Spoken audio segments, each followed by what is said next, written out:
Hello and aloha to all the Baha'is, non-Baha'is, everybody in the planet. Happy Nowruz. Today is 23rd, a couple days past from the Nowruz, which is the new day. The Baha'is in the world, they celebrate the first day of the spring, an ancient tradition of the Zoroastrian, incorporated in the Baha'i faith by God. Well, I promised to be speaking about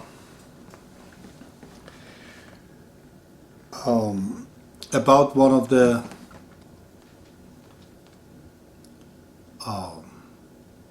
most important writing of Baha'u'llah, pertaining to the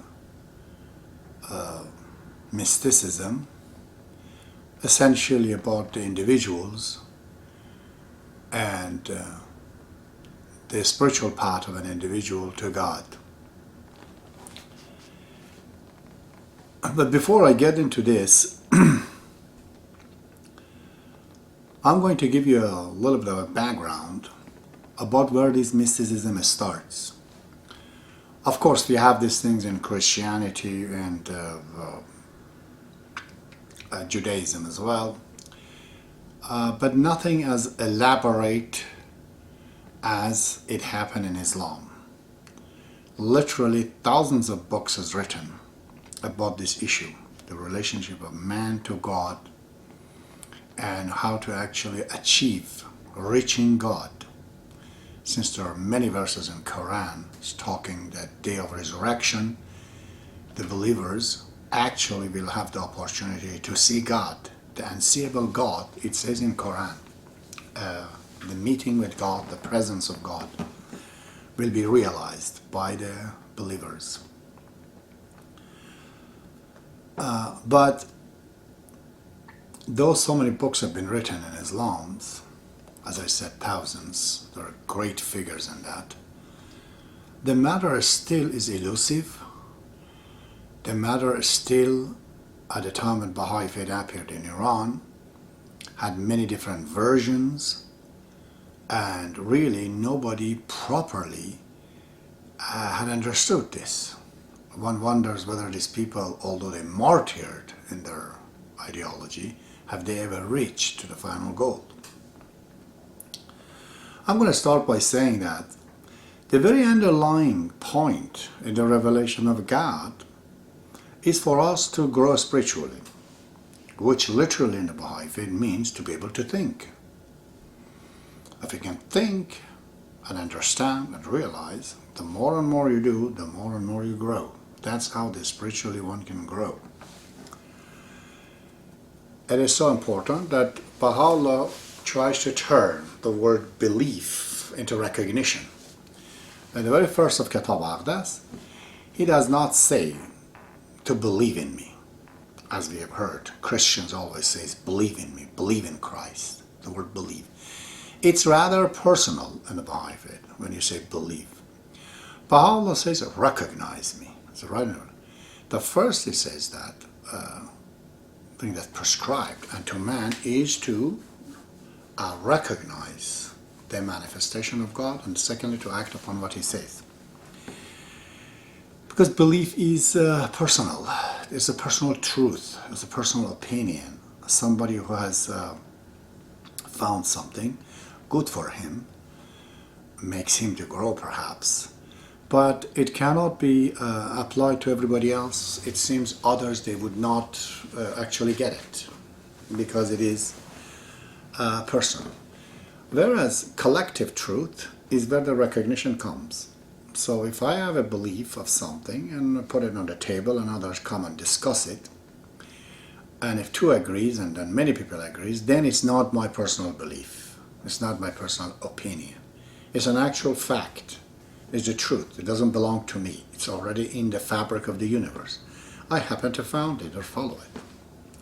So recognition, not believing. Believing is old. You could believe because you had a dream, you had a vision, somebody was nice to you. Because of that, you're becoming a Baha'i. Those are all secondary reasons.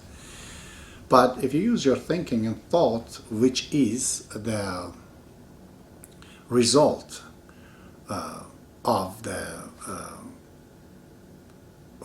thinking, which is basically a reason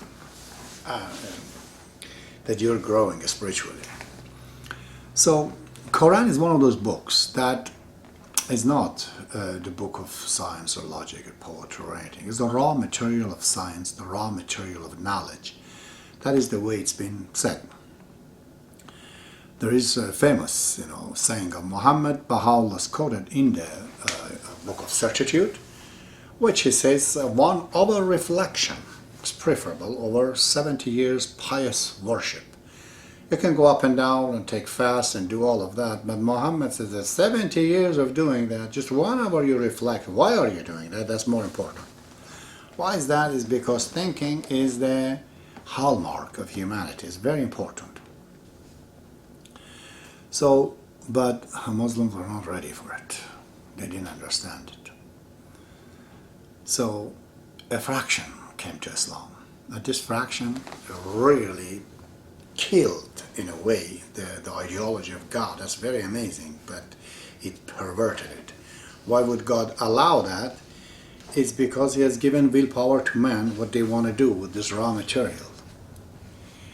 As soon as Muhammad dies, even at the time of dying, he said to everyone that his successor is Ali, His Holiness.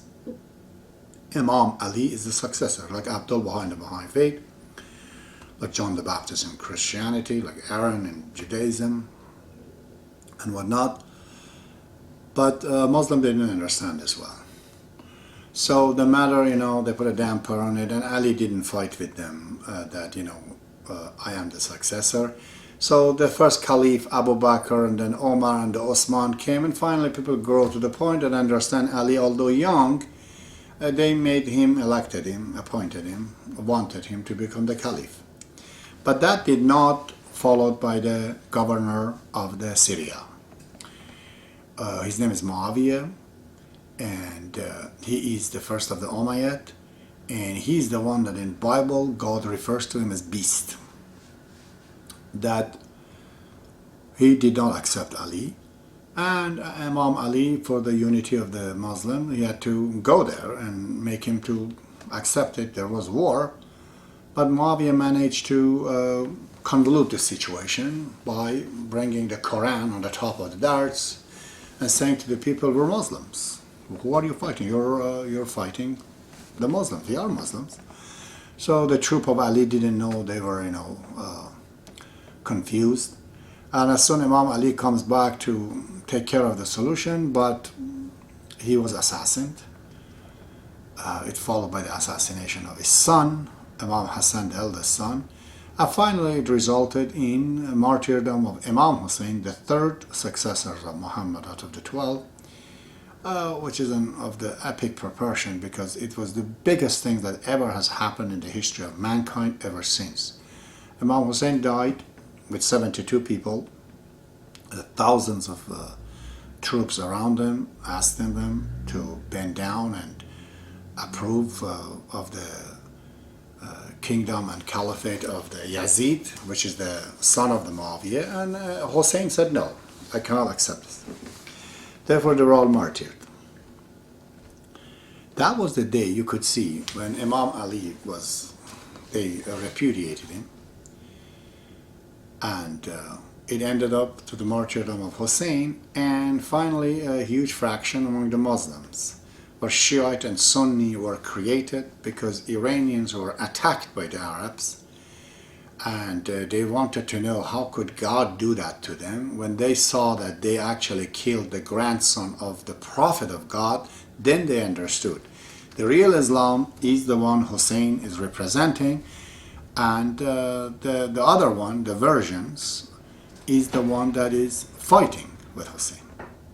So the matter became clear to the Iranian, and they said, no, we are follower of Imam Hussein.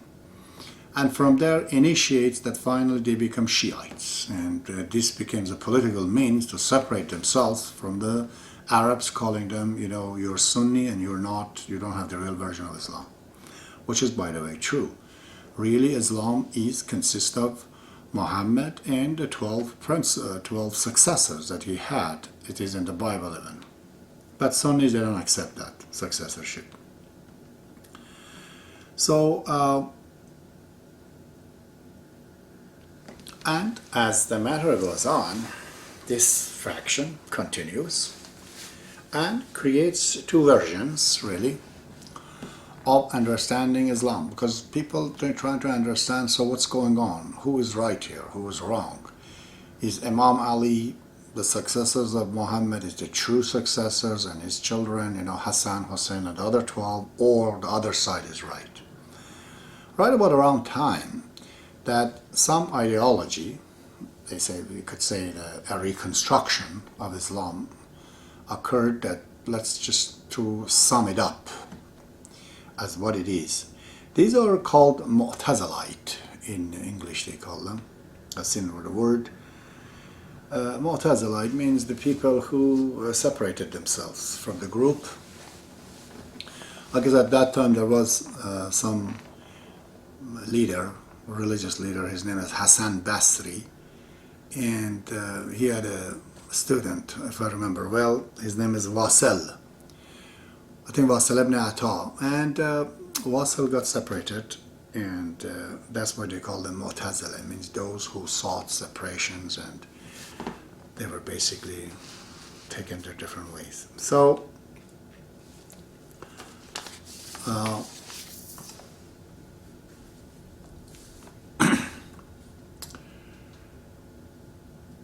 Mu'tazilite, they were very well versed. In a sense, I've written it here, you could sum up, what they said. For example, they did not believe that a Muslim can turn into infidel. They would say a person who believes in the ideology of Islam should not be called kafir or infidel. Let's call him fasiq, which means corrupted Muslim, but he's a Muslim.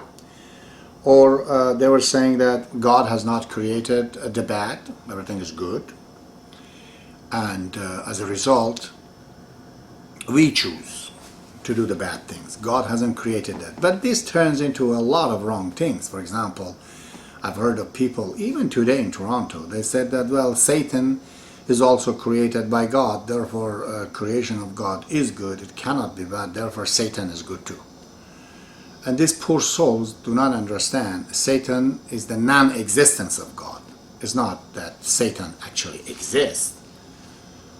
Abdullah clearly says that the lack of God is Satan. Just like light, which has a source you can see in the ceiling, if the light is not there, there will be darkness. Darkness exists, but is the lack of light. Yes, lack of light can exist. What is that called? Darkness. Meaning there is no light. But actually God is not the creator of Satan, as they were thinking. So the implication of the philosophy becomes hard. They believe God, for example, would recompense those who have done good or bad. And very important part, they believe that the attributes of God is a part of God. When you say God is kind, God is compassionate, God is merciful, it is merciful and compassion is not separated from God. It is a part of the essential part of God, which Baha'i faith agrees in this case. Abdullah says, when we say God is kind, we really do not mean that we have understood His kindness or His essential kindness. What we're trying to say is that God is not cruel, meaning then is kind. Okay, these attributes are not real definition of the true God in our understanding. The word kindness and mercy and all of that is our understanding of the situation. So. But a lot of people, they didn't like them. A lot of people. So why is that? Is because they reconstructed Islam. They didn't. They just followed the book, the text, but they didn't accept all these traditions, which is the main part of the Shiite religion. So Sunnis, they liked them, and it was something developed among the Sunni Muslims, and even the caliphs, like Ma'mun and I know the others. They were thriving very well for a few centuries. You can see the barrage of the great scientists of those days, they come up.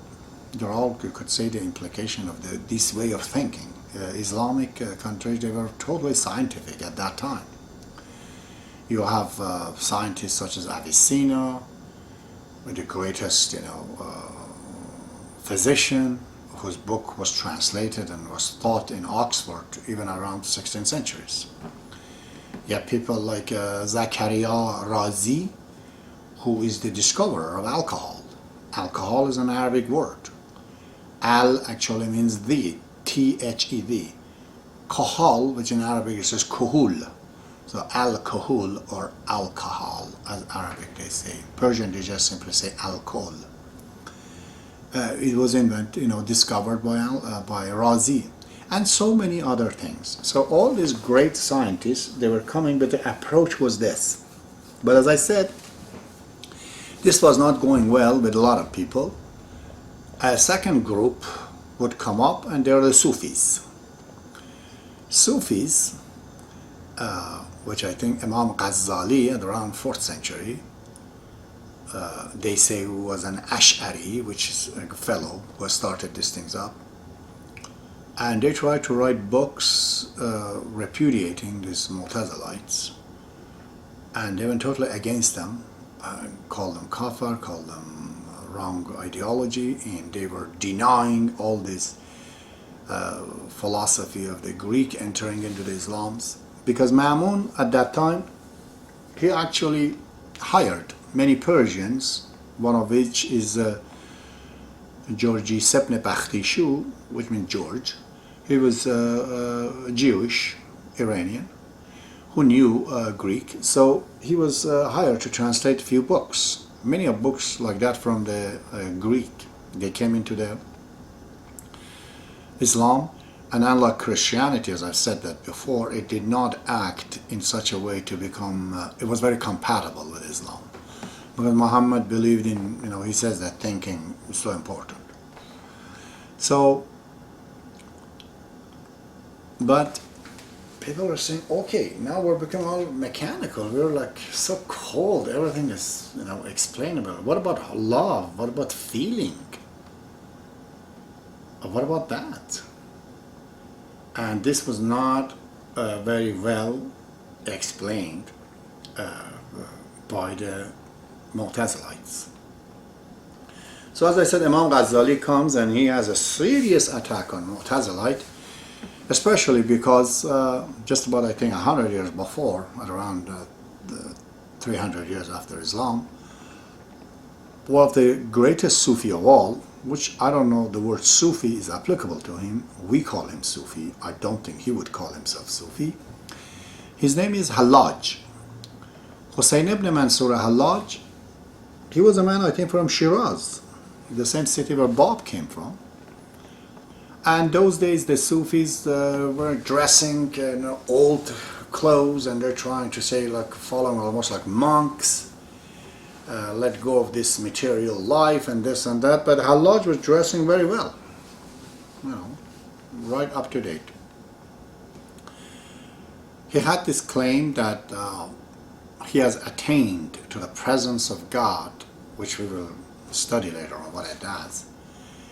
And from him, it is narrated that he says, there is nobody under my robe but God. In Arabic he says, Laysa fi jubbati illallah. There is nobody under my robe except God. They told him, well.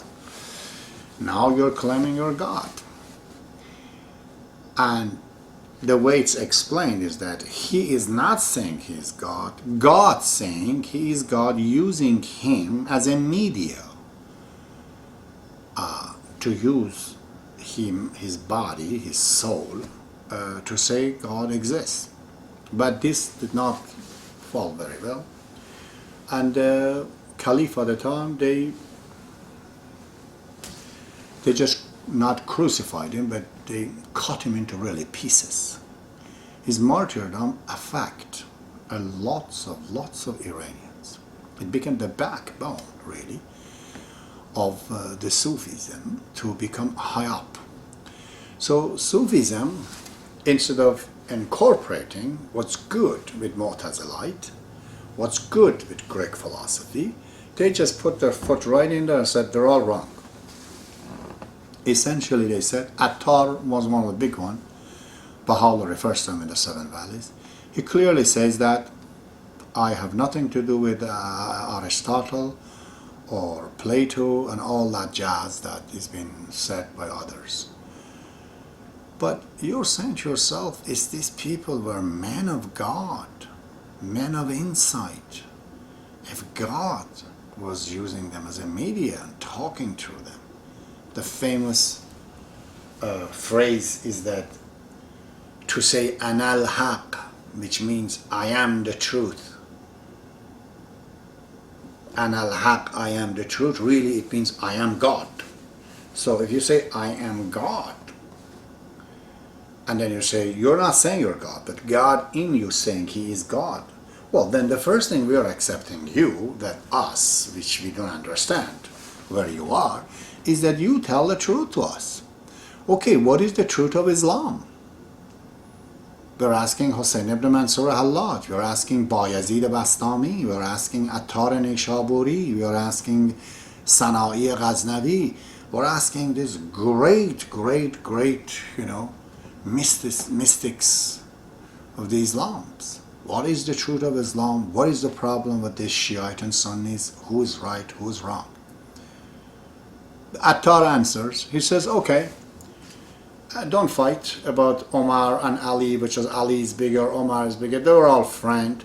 So he says that, okay, the first one was Abu Bakr, the second was Omar, the third one was Osman, the fourth one is Ali, and he goes mix it up. And he says the fifth one is Hassan, the sixth one is Hussein, which Hussein and Hassan and Ali are called guardians or not caliphs. But he mixed guardianship and caliphs, all of them together. And the rest of them are in the same category. So they really could not find the truth. I said before that there's an affinity between the nature and the revelation of God. They're both originated from Him. Well, the intelligent being, whoever that is, was created this universe. The same intelligence has revealed the book. In the book, in the nature, they're bad and good. They're all good, but if you don't understand the relationship between the things, then it becomes bad. None of them have defined what's bad. The first person ever in the history of the religions that has come and defined what is bad is Abdul-Baha. Abdul-Baha says bad is lack of good. Lack of light is darkness, lack of God is Satan. But he also says it's a bad relationship. It says the poison of a snake is good for a snake, but it's not good for my body. If it comes to my body, it coagulates my blood and I die. So, in that matter, there's a lot of things in the nature that could be very harmful to you if you don't understand how to use them. Nature could give you medicine, but it could also give poison. What do you do then? You reconstruct the nature in what suits your body as a human being, this house. No animals requires thinking because their body is totally incorporated with the nature. But body of man is not meant to stay in the nature like that. He'll die. Population of the planet would never increase if we were not thinking how to protect our body. God has not given it just easy like that. Why? Because He's given us thinking.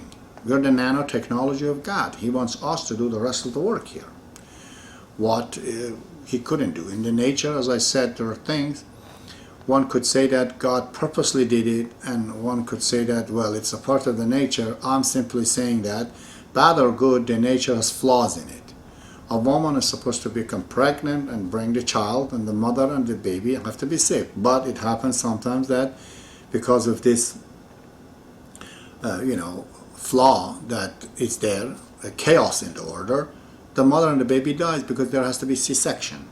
God says, okay, I'm going to have to fix this. I'm sending the patch, just like Bill Gates, Microsoft.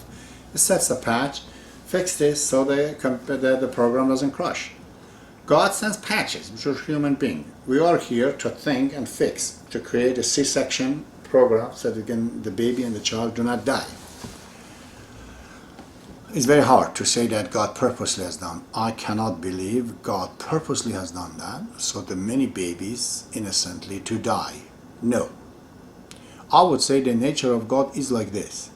Whether this is bad or good is a very difficult discussion.